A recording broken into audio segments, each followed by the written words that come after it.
कल दिनांक 25 मार्च 2021 को बेसिक शिक्षा महानिदेशक श्री विजय किरण आनंद जी का यूट्यूब सेशन हुआ था, जिसमें नवीन सत्र में सभी कक्षाओं का संचालन कैसे होगा और कक्षोन्नति के पश्चात सभी अध्यापकों को कैसे और क्या पढ़ाना है पर महानिदेशक का नवीन दिशा निर्देश जारी हुआ है। आइए एक एक करके सभी बिंदुओं पर चर्चा की जाए। इसमें सबसे पहला बिंदु है कि कक्षा शिक्षण हेतु वार्षिक कैलेंडर, यानी कि मार्च 2021 से मार्च 2022 तक का जो कक्षा शिक्षण का कैलेंडर है, इस पर हम चर्चा करेंगे। इसमें जो दूसरा बिंदु है कि किस कक्षा को कौन सी पुस्तक व शिक्षण सहायक सामग्री से पढ़ाना है, इस पर चर्चा होगी। और इसमें जो तीसरा बिंदु है वो है समृद्ध कार्यक्रम का संचालन कैसे करना है। इसके बाद 1 अप्रैल से कक्षोन्नति करने पर समृद्ध कार्यक्रम का संचालन कैसे करना है, इस पर हमारी विस्तृत चर्चा होगी। आइए सबसे पहले वाले बिंदु कक्षा शिक्षण हेतु वार्षिक कैलेंडर जो प्राथमिक विद्यालयों के लिए दिया गया है, मार्च 2021 से मार्च 2022 तक आप कक्षाओं का संचालन कैसे करेंगे पर चर्चा की जाए। इसमें सबसे पहला कॉलम है विषय का, दूसरा है मार्च 2021, तीसरा है अप्रैल 2021 से जुलाई 2021 और इसमें अंत में है अगस्त 2021 से मार्च 2022 तक। यानी कि सबसे पहले कॉलम यानी कि विषय के अंतर्गत हिंदी और गणित विषय में आप समृद्ध कार्यक्रम का संचालन कैसे करेंगे पर पूरे सत्र भर की कार्ययोजना दी गई है। ये स्पेशली जो समृद्ध कार्यक्रम है पर फोकस्ड शैक्षिक कैलेंडर है। तो देखिए इसमें मार्च 2021, मार्च का महीना तो जा चुका है, लेकिन आइए इसे एक बार समझ लेते हैं, तब हम अगले महीनों से इसे रिलेट कर पाएंगे। तो देखिए मार्च 2021 के नीचे जब आप देखेंगे तो हिंदी विषय में कक्षा 1 समृद्ध संदर्शिका कक्षा 1 लिखा हुआ है। इसका मतलब यह है कि कक्षा 1 के लिए जो समृद्ध संदर्शिका बनी हुई है उसके अनुरूप आपको कक्षा 1 को पढ़ाना था। इसमें हिंदी ही विषय के अंतर्गत देखिए कक्षा 2-3 समृद्ध संदर्शिका कक्षा 2-3, यानी कि कक्षा 2-3 को समृद्ध संदर्शिका जो कक्षा 2-3 के लिए बनाई गई है उसके अनुसार पढ़ाना था। उसके बाद यहाँ पर अभ्यास पुस्तिका कक्षा 2 के लिए स्तर 1 और उसके बाद अभ्यास पुस्तिका कक्षा 3 के लिए स्तर 2 यहाँ पर लिखा हुआ है। इसका मतलब ये है कि जब आपने कक्षा 2-3 का बेसलाइन असेसमेंट किया था समृद्ध संदर्शिका के अनुसार, तो जब उसका आपने स्तर विभाजन किया था तो कक्षा 2 को स्तर 1 के लिए जो अभ्यास पुस्तिका बनाई है उसके अनुरूप पढ़ाना था और कक्षा 3 को स्तर 2 के अनुरूप जो अभ्यास पुस्तिका बनाई गई है उसके अनुरूप आपको पढ़ाना था। और इसमें कक्षा 4-5 के लिए समृद्ध संदर्शिका कक्षा 4-5 लिखा हुआ है हिंदी भाषा में। इसका मतलब यह है कि कक्षा 4-5 को जो कक्षा 4-5 के लिए समृद्ध संदर्शिका बनाई गई थी उसके अनुरूप पढ़ाना था। उसके बाद गणित विषय के अंतर्गत कक्षा 1-2 समृद्ध संदर्शिका स्तर 1 लिखा हुआ है। जैसा कि आपको पता है कि गणित के लिए जो 3 संदर्शिकाएं बनाई गई थी उसमें स्तर 1 के अंतर्गत कक्षा 1-2 की संयुक्त रूप से संदर्शिका का निर्माण किया गया था। तो आपको मार्च महीने में कक्षा 1-2 को जो समृद्ध संदर्शिका स्तर 1 है उसके अनुरूप पढ़ाना था। उसके बाद कक्षा 3-4 को समृद्ध संदर्शिका स्तर 2 लिखा हुआ है। तो इसका मतलब यह है कि स्तर 2 के अंतर्गत जो 2 कक्षाएं सम्मिलित थीं जिनका सम्मिलित तौर पर संदर्शिका बना था उसके अनुरूप आपको पढ़ाना था। और कक्षा 5 के लिए एक अलग से संदर्शिका बनी थी जिसको आपको समृद्ध संदर्शिका स्तर 3 के अनुरूप पढ़ाना था। तो आप लोग इसे एक बार समझ लीजिए। अब हम इसे अगले महीने से रिलेट करेंगे। देखिए अब इसमें अगला महीना है कि अप्रैल 2021 से जुलाई 2021। देखिए इस महीने में यानी कि जब आपका 1 अप्रैल स्टार्ट होगा तो आपके नए एडमिशन स्टार्ट हो जाएंगे। तो नए एडमिशन के अकॉर्डिंग आपको समृद्ध कार्यक्रम का संचालन कैसे करना है पर चर्चा करते हैं। तो देखिए इसमें कक्षा 1 नवीन नामांकन लिखा हुआ है, उसके नीचे लिखा हुआ है कि आधारशिला क्रियान्वयन संदर्शिका एवं पाठ्य पुस्तक पर आधारित कक्षा संचालन सुनिश्चित किया जाए। तो देखिए कक्षा 1 को आपको समृद्ध संदर्शिका के अनुरूप नहीं पढ़ाना है। नए सत्र में 1 अप्रैल से आपको उन्हें आधारशिला क्रियान्वयन संदर्शिका और जो कक्षा 1 के लिए पाठ्य पुस्तक है पर आधारित कक्षा संचालन करना है। उसके बाद यहाँ पर लिखा है कि शैक्षणिक सत्र 2021-22 में कक्षा 1 में समृद्ध संदर्शिका का प्रयोग नहीं किया जाएगा। तो देखिए लिख दिया गया है यहाँ पर कि जो सत्र अब आएगा 2021-22 उसमें आपको कक्षा 1 को समृद्ध संदर्शिका के अनुसार नहीं पढ़ाना है। उसके बाद देखिए इसके नीचे कक्षा 2 लिखा है कि समृद्ध संदर्शिका कक्षा 1। अब आप देखिए यहाँ से जो भी कक्षाएँ आएंगी नए सत्र की उनके लिए आप एक कक्षा बैक कर दीजिए और जो भी उसके लिए समृद्ध संदर्शिका बनाई गई है उसके अकॉर्डिंग अगर आप समझेंगे तो आपको अच्छे से समझ में आएगा। तो देखिए यहाँ पर कक्षा 2 लिखा हुआ है, यानी कि ये जो कक्षा 2 के बच्चे थे वो पिछले सत्र में कक्षा 1 में थे और जब ये समृद्ध कार्यक्रम आया तो उन्हें ज़्यादा समय नहीं मिला इस समृद्ध संदर्शिका का अध्ययन करने के लिए या हमें समृद्ध संदर्शिका के अनुरूप उन्हें पढ़ाने के लिए। तो हम क्या करेंगे कि जो पिछले सत्र में कक्षा 1 के बच्चे थे जो अब कक्षा 2 में आ गए हैं उन्हें हम कक्षा 1 की संदर्शिका के अनुसार पढ़ाएंगे। तो देखिए यहाँ पर कक्षा 2 समृद्ध संदर्शिका कक्षा 1 लिखा हुआ है, यानी कि कक्षा 2 के बच्चों को आप समृद्ध संदर्शिका कक्षा 1 के अनुरूप पढ़ाना है। उसके बाद नीचे लिखा हुआ है कि कक्षा 3-4 समृद्ध संदर्शिका 2-3। तो देखिए हिंदी विषय के अंतर्गत कक्षा 3-4 को आपको एक बैक कर दीजिए, तो समृद्ध संदर्शिका कक्षा 2-3 की जो बनाई गई है उसके अनुरूप पढ़ाना है। मैं आपको एक बात यहाँ पर विशेष तौर पे बताना चाहूँगा कि जो समृद्ध संदर्शिका बनी हुई है और उसके आधार पर जो स्तर 1 और स्तर 2 की अभ्यास पुस्तिकाएं बनाई गई हैं वो स्पेशली कक्षा 2-3 के लिए बनाई गई हैं। तो देखिए इसके नीचे लिखा हुआ है कि जब आप कक्षा 3-4 को समृद्ध संदर्शिका 2-3 के अनुरूप पढ़ाएंगे तो जब आप उनका बेसलाइन असेसमेंट करेंगे तो उन्हें आप 2 स्तरों में विभाजित करेंगे। तो इसमें देखिए अभ्यास पुस्तिका कक्षा 3 के लिए स्तर 1, जो पीछे वाले में अभ्यास पुस्तिका कक्षा 2 के लिए स्तर 1 था, अब वो यहाँ पर कक्षा 3 के लिए स्तर 1 हो गया है। तो जब आप स्तर विभाजन करेंगे तो कक्षा 3 के बच्चों को आपको स्तर 1 की अभ्यास पुस्तिका के अनुरूप पढ़ाना है और कक्षा 4 के बच्चों को स्तर 2 की जो अभ्यास पुस्तिका बनी है उसके अनुरूप पढ़ाना है। उसके बाद हिंदी ही विषय में कक्षा 5 को आपको समृद्ध संदर्शिका जो कक्षा 4-5 के लिए बनाई गई है उसके अनुसार पढ़ाना है। उसके बाद अब आ जाते हैं गणित विषय में, तो कक्षा 2-3 को समृद्ध संदर्शिका जो स्तर 1 की बनाई गई है उसके अनुरूप आपको पढ़ाना है। यहाँ पर भी आप एक स्तर बैक कर देंगे। कक्षा 4 और 5 को समृद्ध संदर्शिका स्तर 2, जिसमें आपका समृद्ध संदर्शिका स्तर 2 में कक्षा 3-4 था, लेकिन अब आपको कक्षा 4-5 को समृद्ध संदर्शिका स्तर 2 के अनुरूप पढ़ाना है। और इसमें यहाँ पर सबसे अंतिम में कक्षा 6 लिखा हुआ है, क्योंकि जो कक्षा 5 के बच्चे हैं वो इस सत्र में कक्षा 6 में चले जाएंगे।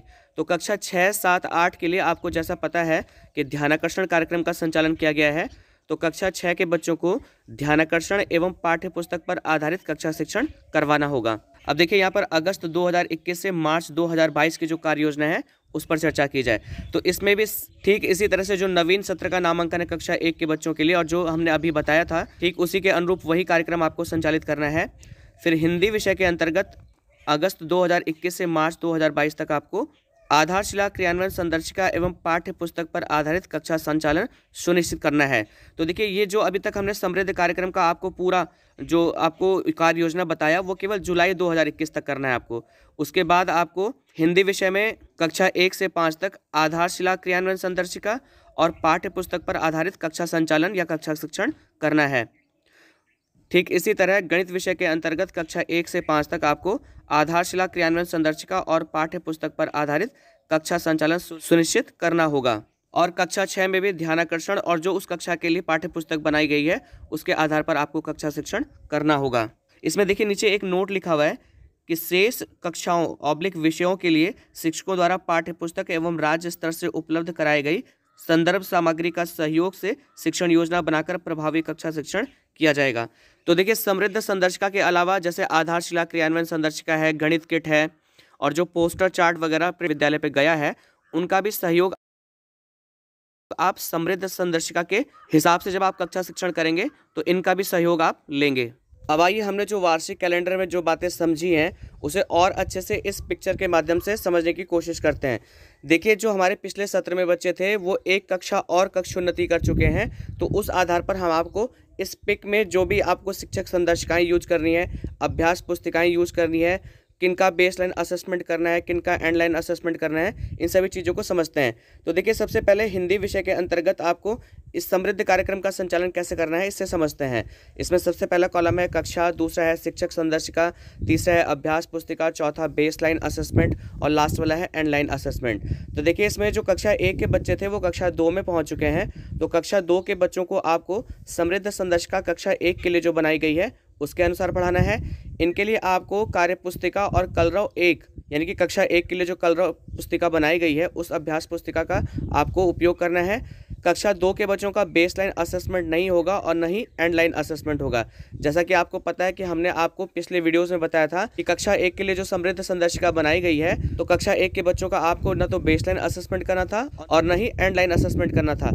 तो यहाँ पर वो जो कक्षा 1 के बच्चे हैं वो अब कक्षा 2 में आ चुके हैं, तो कक्षा 2 के बच्चों को न तो आपको बेसलाइन असेसमेंट करना है और न ही एंडलाइन असेसमेंट करना है। यहाँ पर कक्षा 3 के बच्चों को आपको समृद्ध संदर्शिका जो कक्षा 2-3 के लिए बनाई गई है उसके अनुरूप पढ़ाना है या उसके अनुरूप आपको रेमेडियल टीचिंग देनी है। इनके लिए आप समृद्ध संदर्शिका के अनुसार जो अभ्यास पुस्तिका बनाई गई है स्तर 1 की उसके अनुरूप आप कार्य करवाएंगे।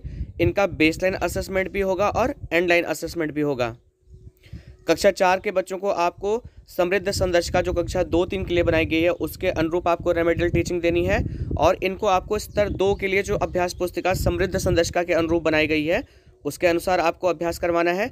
कक्षा 4 के बच्चों का भी बेसलाइन असेसमेंट होगा और एंडलाइन असेसमेंट होगा, और कक्षा 5 के बच्चों को आपको कक्षा 4-5 के लिए जो समृद्ध संदर्शिका बनाई गई है उसके अनुसार रेमेडियल टीचिंग देनी है। इनको आपको कार्य पुस्तिका और कक्षा 4 की जो कलरव किताब है या उस कक्षा की जो कार्य पुस्तिका है उसके अनुरूप आपको अभ्यास कार्य करवाना है। कक्षा 5 के बच्चों का भी बेसलाइन असेसमेंट होगा और एंडलाइन असेसमेंट होगा। गणित विषय में कक्षा 2 के बच्चों को आपको समृद्ध संदर्शिका स्तर 1 जो कक्षा 1-2 के लिए संयुक्त तौर पर बनाई गई है उसके अनुरूप आपको रेमेडियल टीचिंग देना है। इनको आपको कक्षा 1 के लिए जो गिनतारा किताब है और कार्य पुस्तिका है उसके अनुरूप आपको अभ्यास कार्य करवाना है। कक्षा 2 के बच्चों का बेसलाइन असेसमेंट नहीं होगा लेकिन एंडलाइन असेसमेंट होगा। ध्यान दीजिएगा, भाषा में हमने आपको बताया था कक्षा 2 के बच्चों का न तो बेसलाइन असेसमेंट होगा और न तो एंडलाइन असेसमेंट होगा, लेकिन गणित में कक्षा 2 के बच्चों का आपका एंडलाइन असेसमेंट होगा।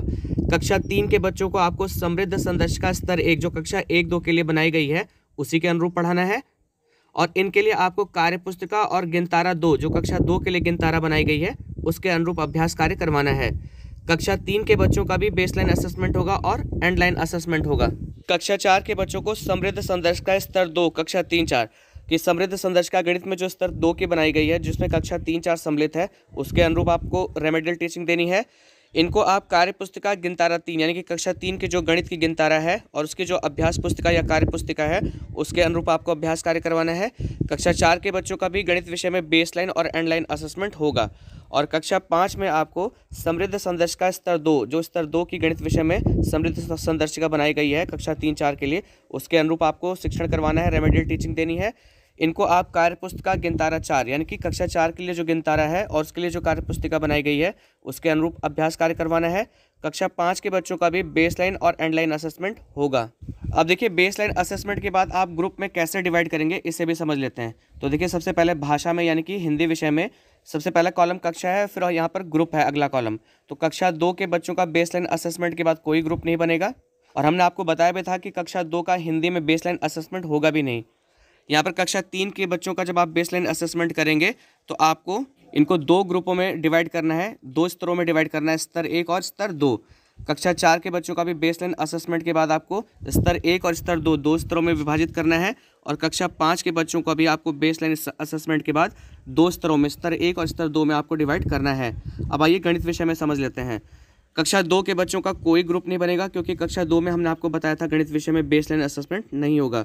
कक्षा 3 में भी कोई ग्रुप नहीं बनेगा क्योंकि कक्षा 3 को भी स्तर 1 का ही जो कक्षा 1-2 के लिए संदर्शिका बनाई गई है उसी के अनुरूप आपको शिक्षण करवाना है, रेमेडियल टीचिंग करवानी है, तो इनका भी कोई ग्रुप नहीं बनेगा। कक्षा 4 का बेसलाइन असेसमेंट के बाद आपका 2 स्तर बनेगा, 1 और 2, और कक्षा 5 के बच्चों का भी बेसलाइन असेसमेंट के बाद 2 स्तर बनेगा, 1 और 2। अब यहाँ पर कुछ इंपॉर्टेंट प्रश्न हैं जो आपके मन में होंगे। तो देखिए, यहाँ पर पहला प्रश्न है कि समृद्ध में 8 से 10 हफ्ते की शिक्षण योजना दी गई है जिन्हें शिक्षकों को बच्चों की गति के अनुसार जुलाई अंत तक पूरा करना है, यानी कि जो रेमेडियल टीचिंग का प्रोग्राम है वो आपको जुलाई लास्ट तक करना है। यहाँ दूसरा प्रश्न है कि यदि समय अधिक लगता है तो अवश्य लिया जाना है जिसका फैसला शिक्षक द्वारा किया जाएगा, कि अगर आपका 8 सप्ताह के रेमेडियल टीचिंग में जो बच्चे हैं वो दक्षताओं को प्राप्त नहीं कर पाते हैं तो आप और भी समय ले सकते हैं। या तीसरा प्रश्न है कि 5 से कम शिक्षकों वाले विद्यालयों में सांकेतिक ग्रुपिंग के अनुसार शिक्षक बदलाव कर सकते हैं, कि जहां पर 5 से कम अध्यापक है वहां पर वो स्तर के अनुसार जो विभाजन है उसके अनुरूप शिक्षण कर सकते हैं।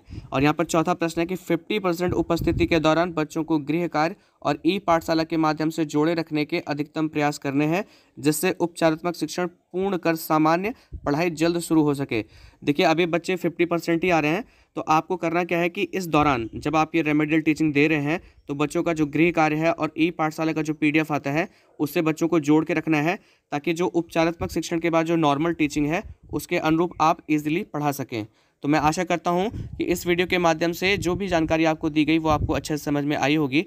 अगर इसमें से कोई कंसेप्ट आपका क्लियर नहीं है तो आप कमेंट बॉक्स में पूछ सकते हैं। वीडियो देखने के लिए आप सभी लोगों का बहुत बहुत धन्यवाद।